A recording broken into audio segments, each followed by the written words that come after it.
اعوذ باللہ من الشیطان الرجیم بسم اللہ الرحمن الرحیم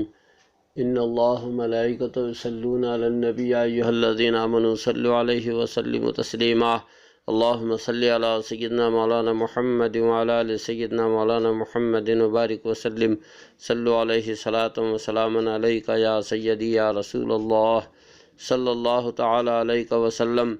حاضرین، خانقاہ عالیہ خدا نمایہ میں حضرت شاہ بدیع الدین زندہ شمدار رحمۃ اللہ علیہ کی حالات زندگی پر گفتگو جاری ہے۔ کل کے ہم نے بیان میں بتایا تھا کہ آپ کے جو پیر و مرشد حضرت طائفور الدین شامی حضرت خواجہ باعزید بسطامی رحمۃ اللہ تعالی علیہ، حضرت شاہ بدیع الدین زندہ شمدار رحمۃ اللہ علیہ کی جب عمر شریف 40 سال کی ہو گئی تو آپ نے جو ہے مستقل ارادہ مدینہ طیبہ کا کر لیا، اور مدینہ طیبہ کے اندر جو ہے آپ رہنے لگے اور وہاں پر علم حدیث کا درس شروع کر دیا۔ رسول پاک صلی اللہ تعالیٰ علیہ وسلم نے ایک دن بشارت میں کہا کہ بدیع الدین، تمہاری ضرورت ہندوستان کو ہے اور تم ہندوستان کا سفر کرو۔ اس پر حضرت شاہ بدیع الدین زندہ شمدار رحمۃ اللہ تعالیٰ علیہ سرکار کے کہنے پر جو ہے ہندوستان کا سفر کرنے کے لیے روانہ ہوئے۔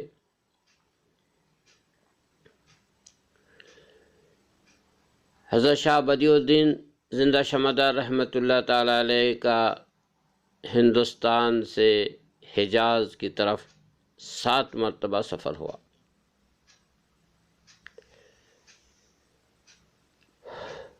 آپ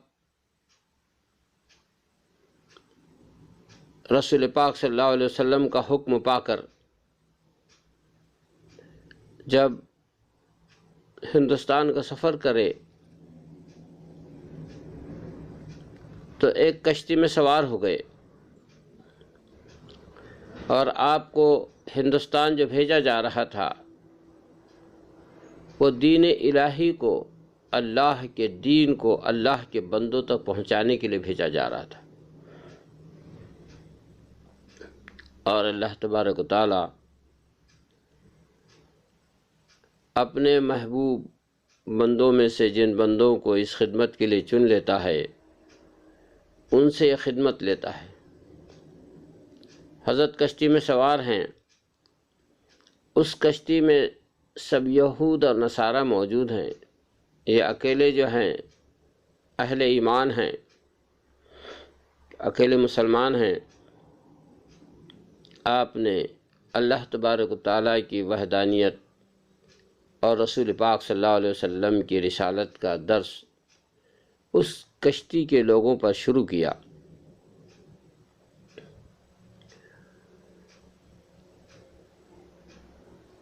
ان کو جو ہے اللہ اس کے رسول کا پیغام پہنچانے اور سنانے کا کام شروع کیا، لیکن اہل کشتی جو ہے آپ کے اس پیغام سے خوش ہونے کے بجائے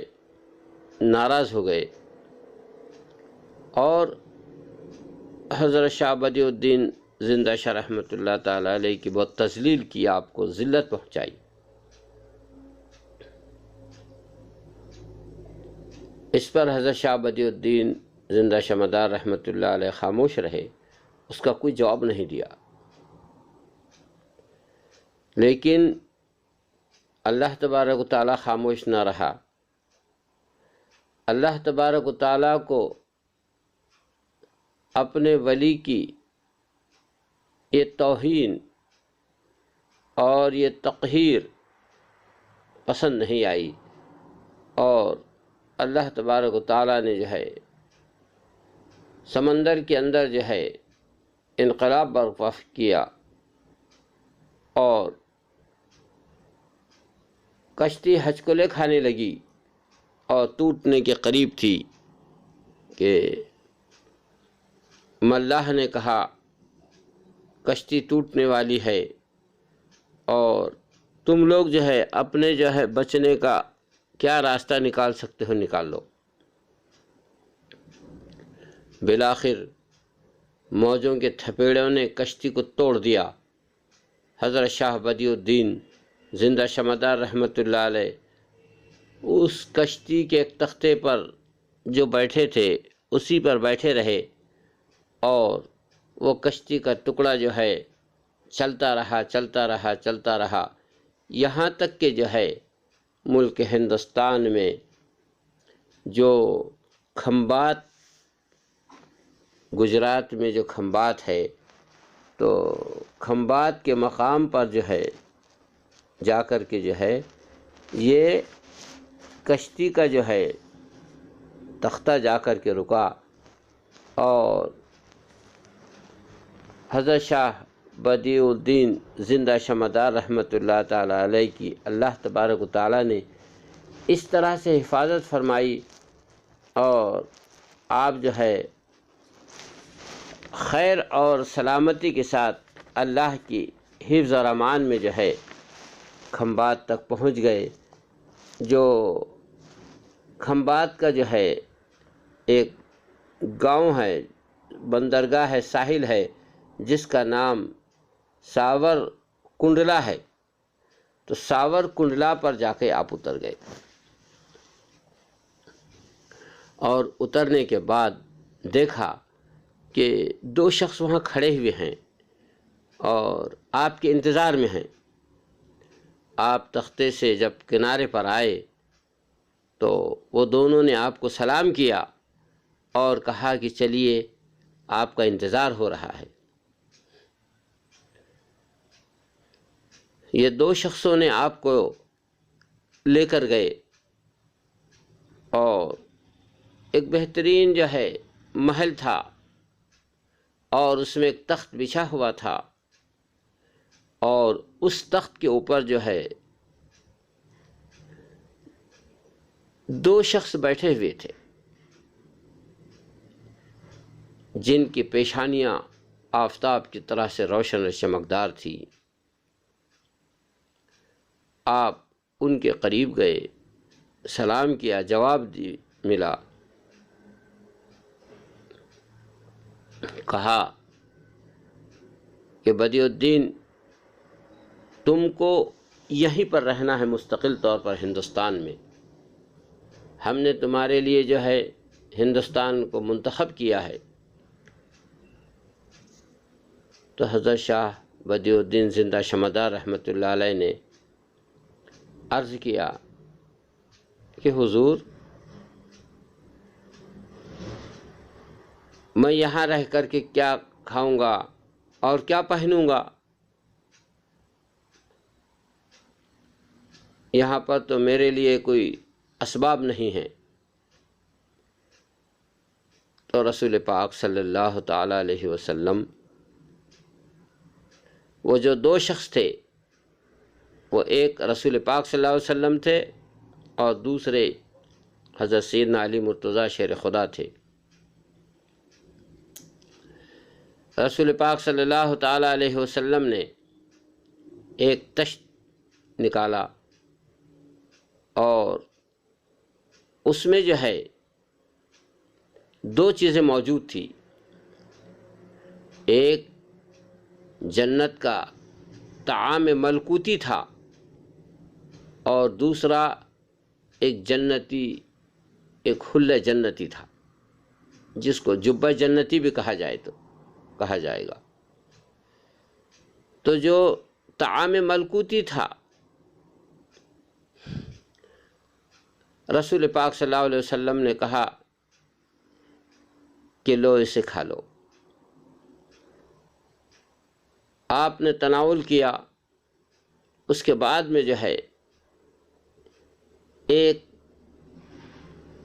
کٹورا پانی کا بھرا ہوا تھا جو بہت ہی میٹھا اور لذیذ پانی تھا۔ کہا کہ لو اس کو پی لو۔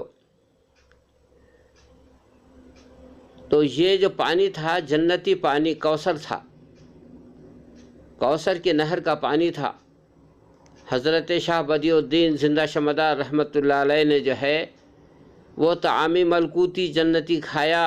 اور وہ کوثر کو پی لیا۔ اس کے بعد میں رسول پاک صلی اللہ علیہ وسلم نے جو ہے وہ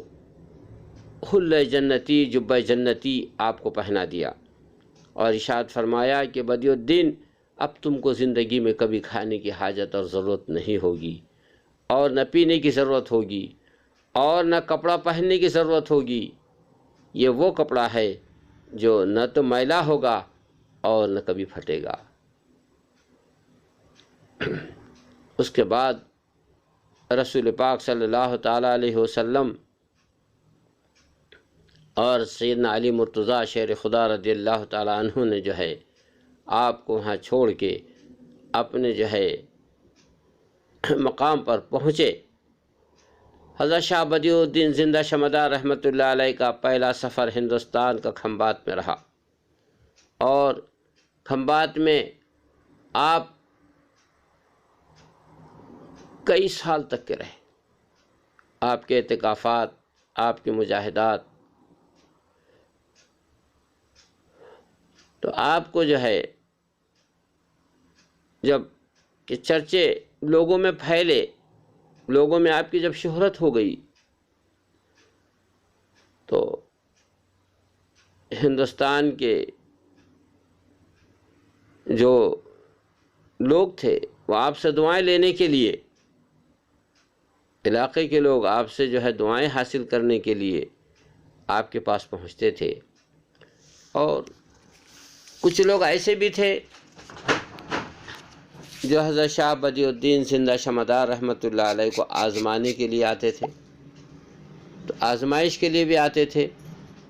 تو اس طرح سے جو ہے یہ سلسلہ حضرت شاہ بدیع الدین زندہ شمدار کا ہندوستان میں شروع ہوا۔ انشاءاللہ اگلی گفتگو ہم کریں گے۔ وآخر دعوانا الحمدللہ رب